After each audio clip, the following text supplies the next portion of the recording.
Hi guys, I'm Aaron. I know a lot of the community knows me, but just in case, let me tell you a little bit about me.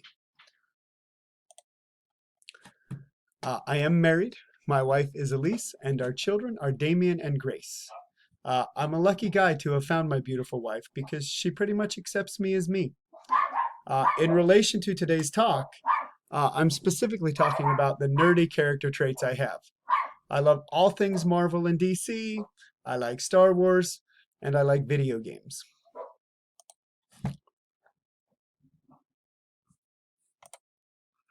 My favorite video game being The Legend of Zelda. I have a couple of shelves in my house dedicated to the collectibles I have, and even a full-size Master Sword and Hylian shield. This brings me to the title of today's talk.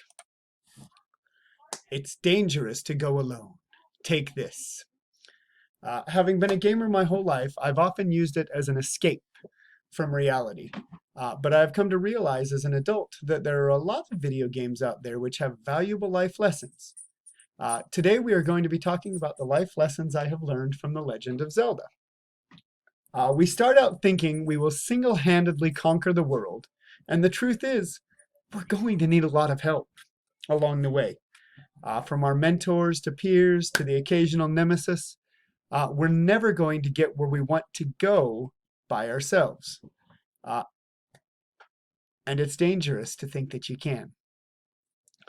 The very first thing Link does in the original Legend of Zelda is meet this guy, the old wise man, who tells him it's dangerous to go alone, take this. And he tells him to take his trusty sword. And from this, Link learns that his human hand, the old wise man's human hands, solved his human problems. The next lesson we learn is that life is an unexpected adventure. One of the neat aspects about the Legend of Zelda games is that they all begin with some sort of chance encounter or circumstance.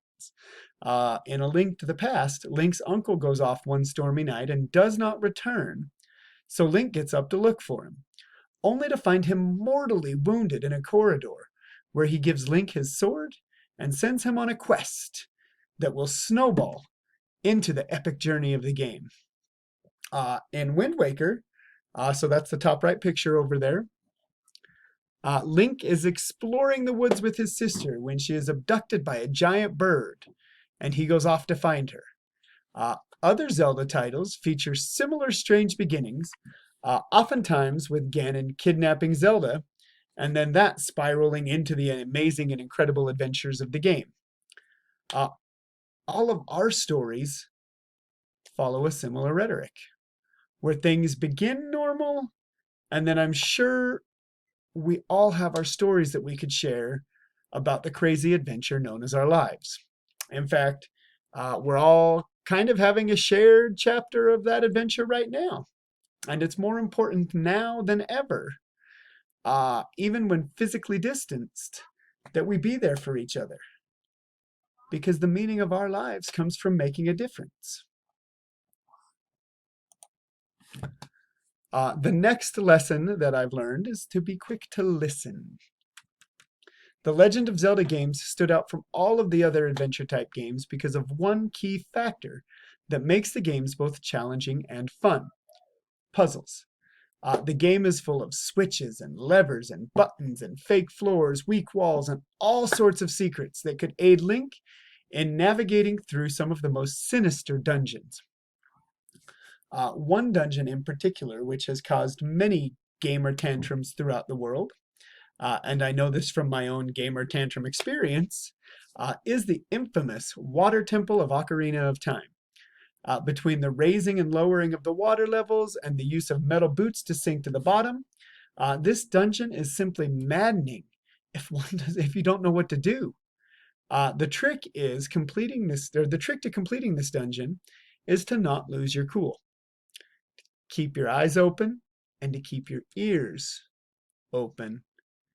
You can always listen for that classic mystery chime that rings every time Link unlocks some sort of secret. All of this proves that even for Link, reality is known through reason. In fact, being quick to listen is essential to Link's success in all of the Legend of Zelda games. In a lot of games, Link has a pretty epic companion, Navi the Fairy. She is excellent at asking Link to listen, giving him multiple clues along the way. Which leads me right into my next lesson. Gender roles are stupid. Take a look at Link. He's got longer hair, he wears earrings, he even wears tights. And if that doesn't prove my point enough, let me just say this. He walks around with a fairy! Link is one of the coolest characters I know. Yeah, he's boss, he's got a fairy, and gender roles are stupid. Be accepting and be accepted. There are consequences for your actions. This is my next lesson. In the Game Boy Classic, The Legend of Zelda Link's Awakening, there is a shop in the main town where Link is able to purchase items that he will need for his journey. Now, you could raise the money to buy the items Link needs, but some of them are quite expensive. So as an alternative, you can make Link grab the items, sneak around the store clerk, and walk right out of the shop with them. When Link walks out the door, the text appears overhead that says, "Guess what? You got it for free. Are you proud of yourself?" This is all fine and dandy, but when Link needs to refill his supplies, he walks back into that same store. And the store owner is standing there waiting for Link. And then after saying, "I wasn't kidding when I said pay," he zaps Link with magic until he's dead. From that time on, all of the in-game characters refer to Link as Thief, no matter what you registered his name as in the beginning of the game.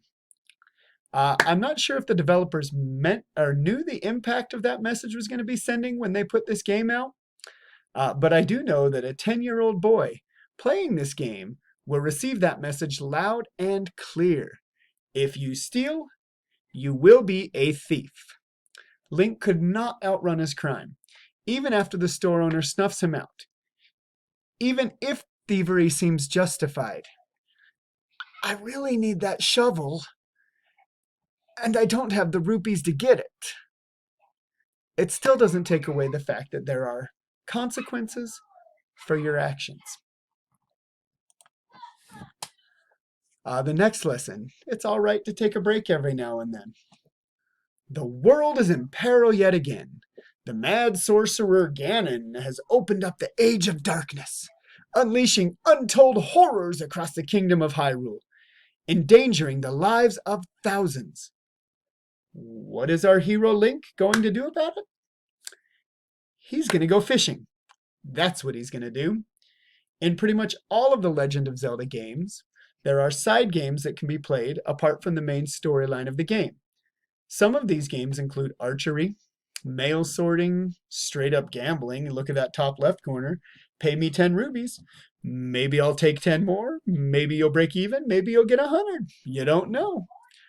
And then, yes, there is also fishing in almost every single game. No matter what is going wrong in Hyrule, there is always time for a game or two. Now, I, for one, am not a fisher. However, I do have my video games. I do enjoy drawing. There are all sorts of things I can do to take a break. You've got to find yours. What are you going to do to keep your stresses mellow? So the next lesson is you have to pay your dues. You don't get what you haven't earned. Do the work, walk the path, win the battles, and then you can get in. There is no other way. And you actually need all of the lessons along the way to solve the bigger problems later on. Each level needs something from the level before it. The red ring, bombs, arrows, the power bracelet, the flute, boomerangs, rafts, a step ladder. Even after that, if you get to the final boss Ganon, you need to have acquired the silver arrow to be able to defeat him. There are always learning experiences along the way. Take them in, enhance your knowledge and life skills. Be ready to defeat the boss.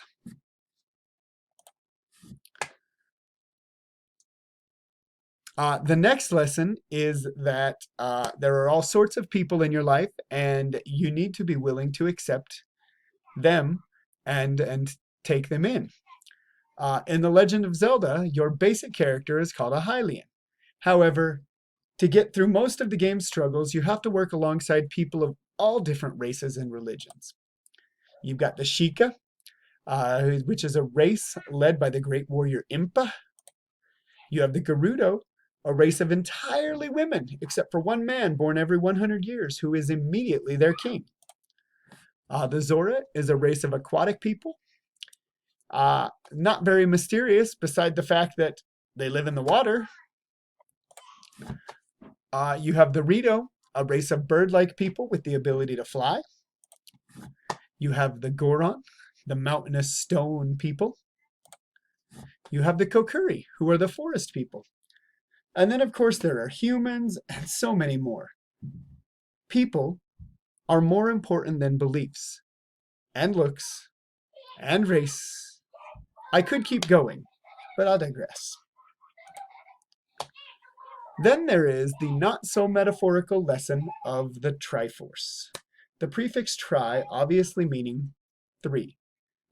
And the root word force comes from the three parts of the Triforce that I believe adequately sum up what will get you through life. The three forces are power, wisdom, and courage. And then my final lesson, a good woman is worth fighting for. I find it quite humorous when people watch the game The Legend of Zelda and think that the main character is Zelda. In fact, my wife bought me a t-shirt that says, "Call me Zelda one more time," because it's such a thing. Anyone who has ever picked up the gamepad should be able to tell you that Link is the name of the protagonist. Zelda is the name of his motivation. Zelda is the beautiful princess of the Kingdom of Hyrule, where most of the game takes place. In any given game, Zelda is either in trouble or in need of Link's help to save her kingdom, or even the entire world. Zelda is not your average damsel in distress, however. There are many games in which she shows herself to be just as much a warrior as Link. She is pretty and deadly. Definitely a woman worth fighting for and alongside. Fortunately for me, I have met the Zelda to my Link, Elise. I will forever fight for her and with her to get my family through all of life's struggles. So you can see from all of this that video games are not just some blatant waste of time. A good game, like the entire series of The Legend of Zelda, is worth more than anyone will ever know. With so many life lessons, so many hours of fun and enjoyment, and such a good world to lose yourself in when the world around you isn't giving you much. These games mean so much to me, especially this favorite of mine. From the time I was a young boy, probably 7 or 8, when we got our first Nintendo, through Game Boys, the Nintendo 64, I never did have a Super Nintendo, GameCube, Wii, Wii U, and now the Switch, The Legend of Zelda has always been there for me, giving back to me just as much as I have to give to it.